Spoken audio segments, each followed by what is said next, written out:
नमस्कार दोस्तों।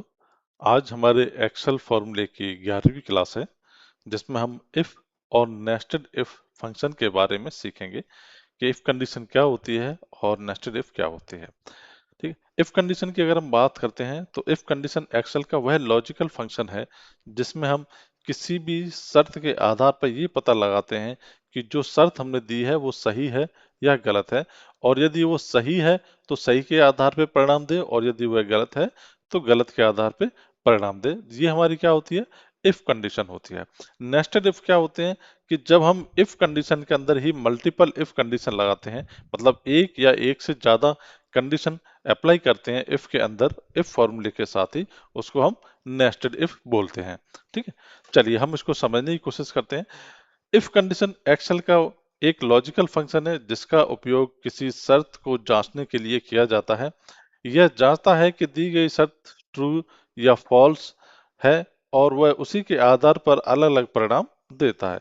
अगर शर्त पूरी होती है तो पूरी होने के हिसाब से परिणाम दे, और अगर शर्त पूरी नहीं होती है तो वो दूसरा परिणाम दिखाए। नीचे हमारा इफ का फॉर्मूला लिखा हुआ है, जो फॉर्मूला हम जिस तरीके से उसको अप्लाई करेंगे।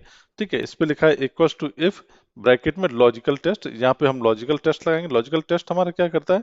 एक प्रकार की कंडीशन होती है, उस कंडीशन को क्या करता है? चेक करता है। अब वो कंडीशन चेक करेगा तो या तो वो कंडीशन ट्रू होगी या फॉल्स होगी। ठीक है, जैसे कि मैंने नीचे दिखाया गया है कि logical test equals to condition और कंडीशन इक्वल्स टू ट्रू और फॉल्स।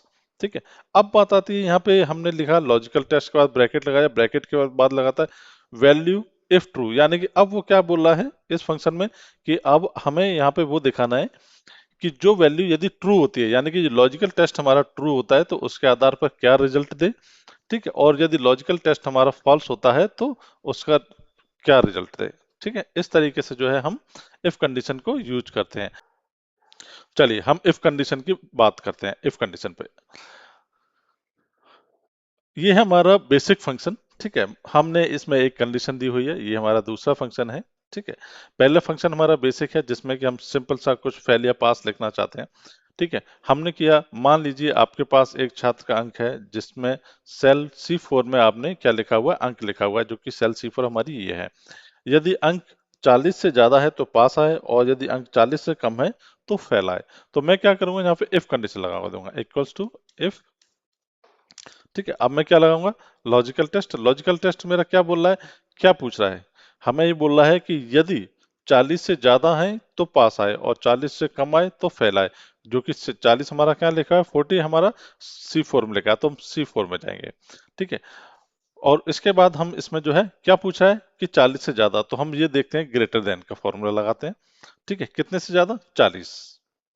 ठीक है, अब हम यहाँ पे 40 से ज्यादा या फिर 40 के बराबर भी हम लेके चलते हैं तो हम यहाँ पे इक्वल्स टू भी लगा लेते हैं, ग्रेटर देन इक्वल्स टू। मैं उम्मीद करता हूँ कि आपने मेरी जो है ऑपरेटर की क्लास ली हुई होगी, पढ़ी होगी आपने एक्सेल की। अगर आपने एक्सेल में ऑपरेटर की क्लास नहीं पढ़ी है तो आप जरूर पढ़िएगा इसमें, क्योंकि इसमें ऑपरेटर्स की रिक्वायरमेंट होती है। ठीक है, अगर आपने नहीं पढ़ी है तो एक बार आप उस क्लास को जरूर पढ़िएगा। ठीक है, ये हमारा C4 में हमने लिया 40। अब पहली कंडीशन क्या बता रहा है? पहली कंडीशन बता रहा है यदि ट्रू हो। ट्रू में क्या है? अगर हमने देखते हैं कि अगर हमारा 40 के बराबर या 40 से ज्यादा है तो क्या लिख के आए? पास लिख के आए। मैं यहाँ पे लिख देता हूँ पास। ठीक है, ये मेरा क्या मांग रहा है? ट्रू कंडीशन मांग रहा है। ठीक है, ये मेरा लॉजिकल टेस्ट हो गया, अब मेरा ट्रू कंडीशन हो गया। ठीक है, अगर मेरे ट्रू हो, अगर मुझसे पूछता है, अब मैंने ब्रेक कॉमा लगाया, कॉमा लगाने के बाद क्या पूछ रहा है? False condition. यदि फॉल्स हो, यदि वैल्यू आपकी 40 से ज्यादा या 40 से कम होती है तो उस वक्त क्या लिख के आ जाए? फेल लिख के आ जाए। 40 से ज्यादा नहीं, मतलब सॉरी, 40 से यदि कम होती है, 40 से कम होती है तो क्या लिख के आ जाए? फेल लिख के आ जाए, क्योंकि 40 तक तो हम क्या कर रहे हैं? उसको पास करा रहे हैं। अब मैं यहाँ पे एंटर करूंगा और देखिए क्या लिख के आ गया हमारे पास? पास। अगर मैं यहाँ पे कितनी भी वैल्यू, बड़ी वैल्यू डाल दूं, 100 तक डाल दूं, मैं 60 लिख देता हूँ, तब भी ये मेरा पास लिख करके ही आएगा। ठीक है, क्योंकि मैंने क्या कंडीशन लगाई है कि वैल्यू 40 के बराबर हो या 40 से ज्यादा हो तो वो क्या हो जाए? पास हो जाए। ठीक है, अगर हम इसकी वैल्यू 40 से कम करते हैं, मैं कर देता हूं उसका 39। देखिए, तो उसने क्या कर दिया? इसको फेल कर दिया। क्यों? क्योंकि अब कंडीशन क्या हो रही है, यहां तक तो कंडीशन ट्रू हो रही थी, जब तक वो 40 था तब तक तो कंडीशन ट्रू हो रही, तो वो पास कर रहा था। अब जब उसने देखा कि ये 39 40 से कम है तो उसने क्या कर दिया, इसको फेल कर दिया। इवन हम इसको डेसिमल तक भी लेके जाएंगे तब भी ये हमारा क्या दिखाएगा, फॉल्स दिखाएगा। 39.9 तक जो है फॉल्स में आकर के ये फेल ही दिखाएगा। ठीक है, अब जब ये 40 हो जाएगा, इक्वल्स टू 40 करेंगे तो क्या हो जाएगा, ये पास में तब्दील हो जाएगा। ठीक है, तो ये हमारा एक बेसिक सा फंक्शन था जो कि हमने उसके बारे में सीखे। अब नेक्स्ट हमारी कंडीशन हमने लगाई है कि एक कैलकुलेशन हम ले रहे हैं कि हम फंक्शन के अंदर कोई कैलकुलेशन कैसे अप्लाई करते हैं। ठीक है, हमारा इफ कंडीशन हमने लगी हुई है, इफ कंडीशन में ट्रू और फॉल्स हमने दिया हुआ है। हम चाहते हैं अगर हमारी वैल्यू ट्रू हो तो ये वाला फंक्शन रन करे, और यदि फॉल्स हो तो ये वाला फंक्शन रन करे। ठीक है, तो हम इसका मतलब क्या है, इफ कंडीशन के अंदर हम किसी प्रकार का फंक्शन जो है डाल सकते हैं।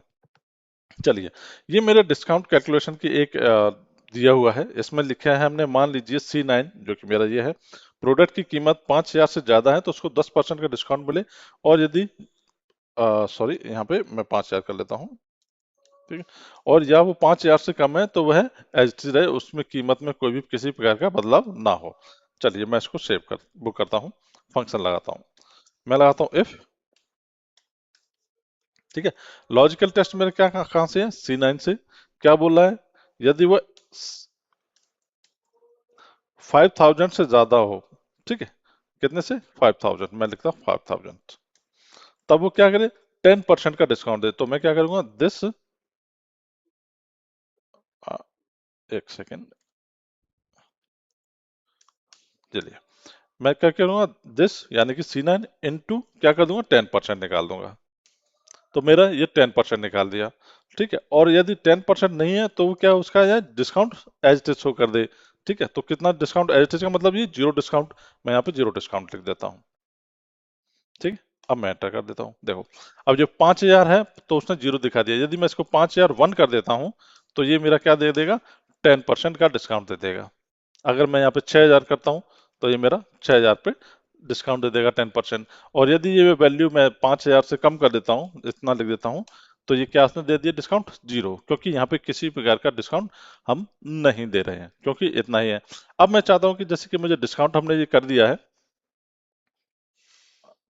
डिस्काउंट का हमने फॉर्मूला लगा दिया है। अब मैं चाहता हूं मैं डिस्काउंट की वैल्यू दूं। मैं यहाँ पे मैं चाहता हूं कि डिस्काउंट की जगह मैं परसेंटेज की जगह वैल्यू देना चाहता हूं। तो मैंने क्या किया, मैंने बोल दिया कि यहाँ पे 500 की जगह मुझे सीधा सीधा डिस्काउंट ना दे करके एक पर्टिकुलर डिस्काउंट अमाउंट मिलना चाहिए। वो वैल्यू के आधार पर ना हो, वो किसके आधार पर, वो फिक्स्ड हो। मैं मान के चलता हूँ, यहाँ पे लिख देता हूँ 200। ठीक है, कि मुझे 200 का डिस्काउंट देना है। तो मैं क्या करूंगा, और उसके बाद वैल्यू मुझे दिखानी है, तो मैं यहाँ लिखाऊंगा अगर वो वैल्यू 5,000 उससे ऊपर हो। ठीक है, तो मैं क्या हो जाए, यहाँ से उसका 500 यानी कि 500 का डिस्काउंट मिल जाए। ठीक है, और अगर ऐसा नहीं है तो यहाँ पे एज चीज लिख के आ जाए। एज चीज का मतलब ये जो एज चीज वैल्यू दी है वहां पे, तो मैंने C9 लगा दिया। अब मैं एंटर कर देता हूँ।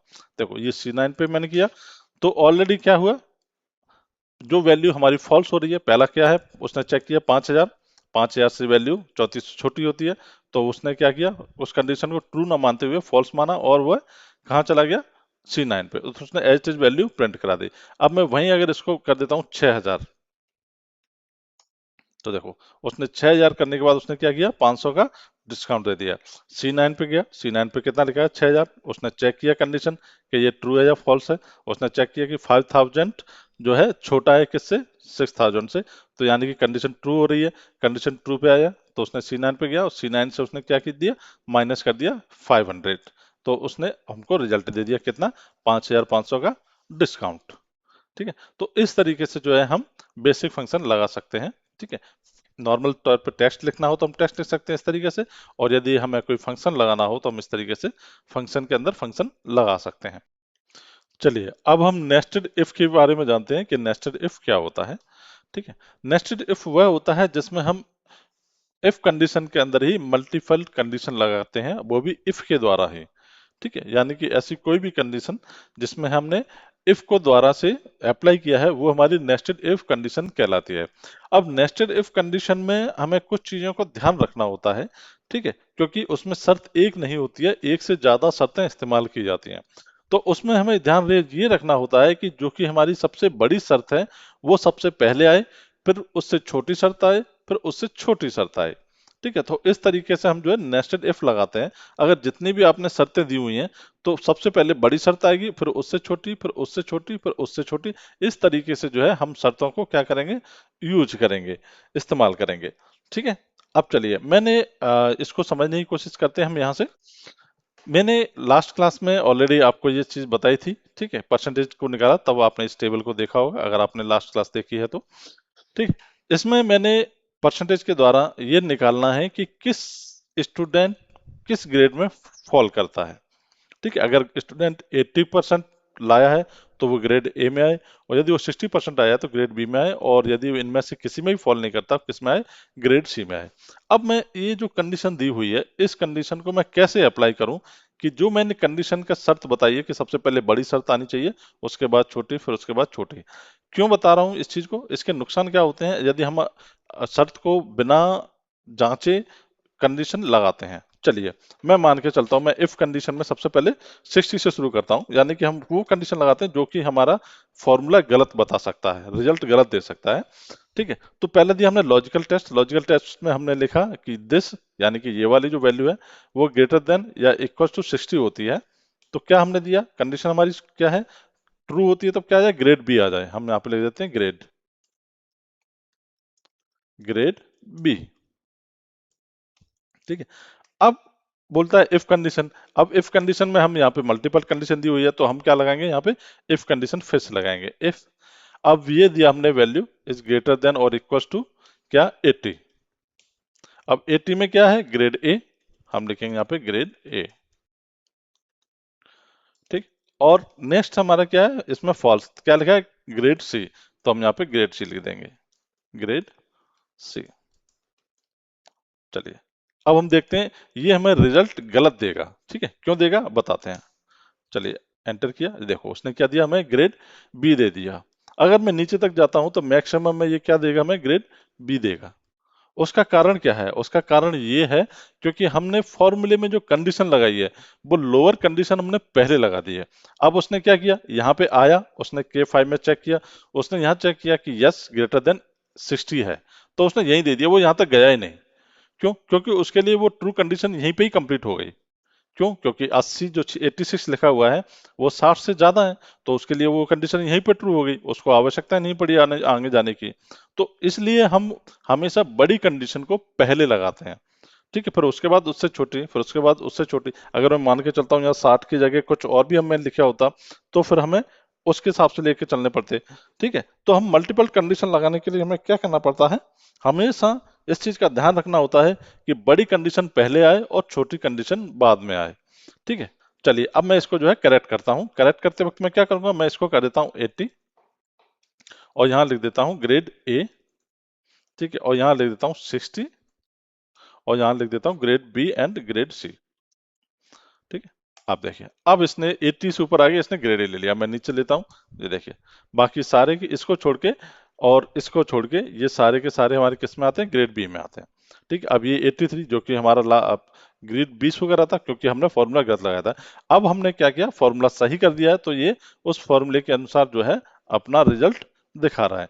तो हमेशा इसमें याद रखने वाली चीज क्या होती है मल्टीपल इफ कंडीशन में, कि आपको सबसे पहले बड़ी कंडीशन आपको अप्लाई करनी है, उसके बाद छोटी कंडीशन, उसके बाद छोटी कंडीशन, उसके बाद छोटी कंडीशन।